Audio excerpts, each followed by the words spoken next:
Hello,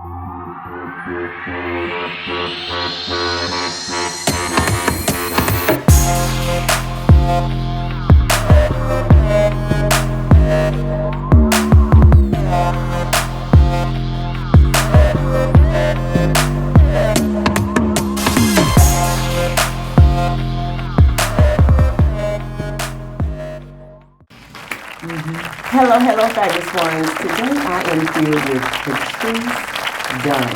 I want to say Dr. Patrice. And may I receive that? Dunn. And Patrice, you got to tell us. Tell them a little bit about you. Ooh, where do I start? I've been a teacher, a school counselor. Now I'm in private practice. I have 2 grown sons, a gaggle of grandkids. Do you really have a gaggle? I have a gaggle. I do. Love them to death. I always say that having grandkids is better than having children. So, I'm making us feel some kind of way saying that. Well, I think part of it is we know what we're doing when we have grandkids. Okay, We're just kind of fumbling in the dark when we have children, but and so I am out to make a difference in the world, and specifically helping young girls and women of color. Well, I'm not embarrassed to say it, you guys. This is my therapist. No! God, please, no! No! No! No! Thank you for taking time out. I know y'all. Don't let that be a reflection on her abilities. Trust me, don't let that be a reflection on her abilities. She's phenomenal. Y'all need to reach out to her. This is my therapist. But I had the opportunity to meet one of your sons who's he's in the business with us, you guys. So if you ever need credit restoration, stop it. Get some help. He really focuses more on financial literacy. You need to hit up Jordan Dunn, her son. So it's like all of them, y'all, they in the business of truly helping people. Now, I wanted to bring up something in going through my therapy and doing depression and all that. I found out some very shocking information. You guys, as women, we have faced so much stress. That's why I wanted to open up Title Tenure Talks with my therapist so she can actually talk about some of the problems that women are facing, and especially African American women. And it's something that we don't talk about in our community. And what was it that you told me? I was shocked. The fact that the statistics for African American women and the rate of suicide is increasing. And it had plateaued for many years, and I'm sure there's many contributing factors to that, but a lot of issues, especially with the disparities in healthcare and mental health care for Black women, it's just invisible. We don't pay attention to those numbers. We respond differently if it were white women or white men or even African American men. And so a lot of the research and literature is just invisible for women. And so I think in the recent years, people have started to look at that data and realize that the numbers are increasing. Well, I know as an African American, as a Black woman, it seems like we're constantly under attack, especially here lately. I've been noticing things on social media, TikTok, and it seemed like the whole scenario of the angry Black woman is just running like rampant. And what do you think are some of the factors that are contributing to that? Well, one thing I will say is that those factors are not new. You could trace it back to slavery. And the amount of responsibility and burden that's placed on women. However, they're overlooked. Their children were kidnapped from them, raped. Their husbands were beaten in front of them, sold off to other people. That would kind of make you angry, And so then you fast forward centuries, and we're kind of in the same place. I mean, we're still left with the burden of a lot of times raising children, maintaining households, keeping the family together, that matriarchal piece that we carry with us. We are expected to maintain the kids' education, have our own jobs and or careers.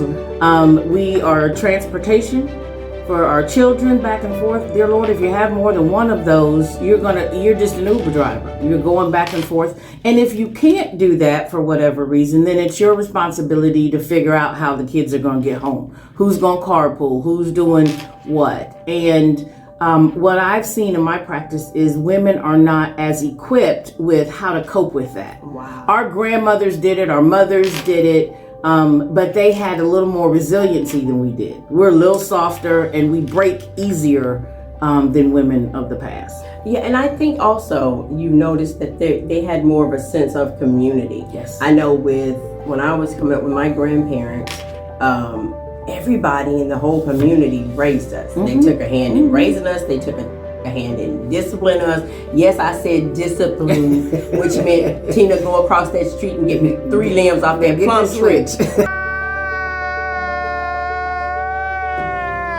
Right. You know what I mean? And then she braid them together. Yes, I got spankings. You know, now you can't really do, you don't really do that. I even find myself as a parent, I don't do the disciplinary piece like that anymore. We've got too modern and we don't do that anymore.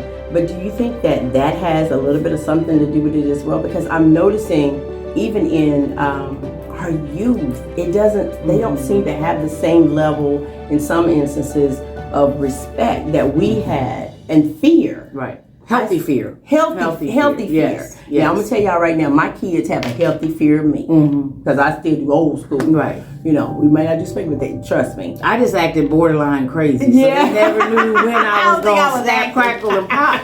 And usually they didn't push me to that point. Right. They don't go that far. Tina, I think there's several things that contributed to that. Not only did we have that sense of community, we lived in community. Yes. And we knew our neighbors.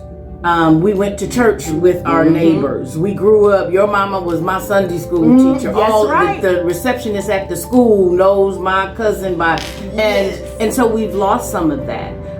Also, when we were growing up, our friends' parents parented the same way we did. Yes. Like if I couldn't have company at my house if my parents weren't home, but neither could my friends. So there wasn't the temptation to go to their house because none of us could have company. You better not have somebody in the house.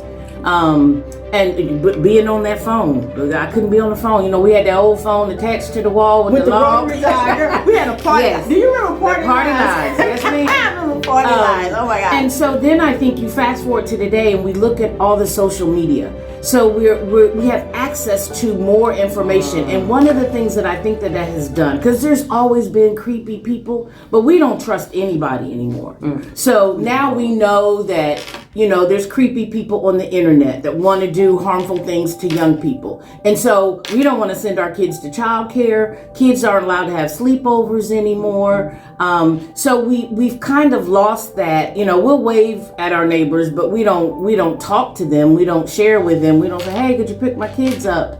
I always tell my kids, you know, with my grandkids, you have to have a plan A, B, and C. If they can't go to school today, who's going to be able to watch them? You know, and I can't always be your plan B. You guys, Nana's tired. Nana getting cute too, y'all. She don't have Nana real cute. What I say, I got some business of my own. That's now, it. So, That's it. But yeah, so I think there are lots of contributing factors, and what happens too is we've got these young parents who don't value family the same way that we did. Not only family. When it comes to people of color, the extended family, your grandma, your auntie, your play auntie, your uncles, you know, that kind of thing. And we've just kind of lost that sense of that. And it's sad, when you just said about the neighbors, I was sitting there thinking, I've been in my neighborhood 15 years and I only know 2 of my neighbors. That's sad because I think what happens is I know I drive up to open my garage, let it down, and then I'm in. That's right. We live inside that little cocoon. And I know my neighbors and would wave. I don't necessarily know their name. If I saw them out at Walmart, I probably wouldn't even recognize them. I'd be like, oh, they look familiar, but I'm not. I'm used to seeing them in the yard or at the mailbox. And so we've lost that sense of Do you think it's community. because we've been so urbanized, or we moved into the city? I know I'm from a small town where everybody knew everybody. Were you from a small town? No, I wasn't, but my grandmother was. So every summer See, we went there. and you knew the pharmacist, everybody. you knew the person at the hardware store, you knew the person at the bank in town. Listen, y'all, I Right. still have a rep at the bank, at a bank back home, because I can just call them and they don't put me through all the red tape. Right, They're just right. like, it's almost like they still in and do things on your word. Your But word watch means this. something. Your name meant something. Yes. I could go someplace and I could tell them my grandmother is, And they- and okay, here you go. That's- you and know, that's- go on and that's why I home. still bank. And people don't value your name anymore. Oh. I was taught when I was being trained to be a teacher, and I taught in Dallas, and there were so many names, Hispanic names, that I didn't know how to pronounce, and they said practice saying their names, because some of these kids, that's all they have is their name. That's theirs, that they own all by themselves. So I've always valued a person's name, and I just don't think young people do that anymore They don't. like we used to. It's just not even the same. But as women, what can we do to help our children? What can we even do to alleviate some of our stress? One of the things that I speak about often is I think we need to do a better job raising young girls,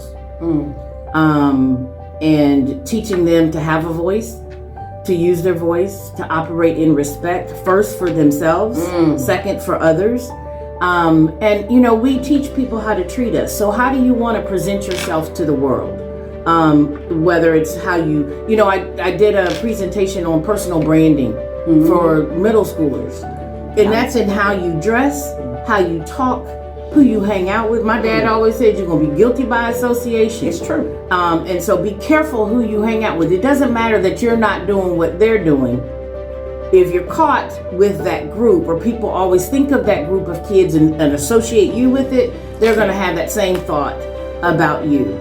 I think we've lost family time. Now you get families together, everybody if they're all at the table, everybody's on the device. Got the phone. Right. So we're not talking. Kids learn before they're even verbal, they're modeling their parents. So they're watching how you communicate with each other, how you move when you're angry, all of those kinds of things. We stopped all of that. And you know, we get a phone call and we're upset, we're going to go outside. We're going to go to the other room. We're not talking to each other. We're not helping kids process a bad day at school. And I say the same thing for the boys that we're raising, because we need to raise men. But I think if we really focus on these young girls, they're going to raise the standard for young boys.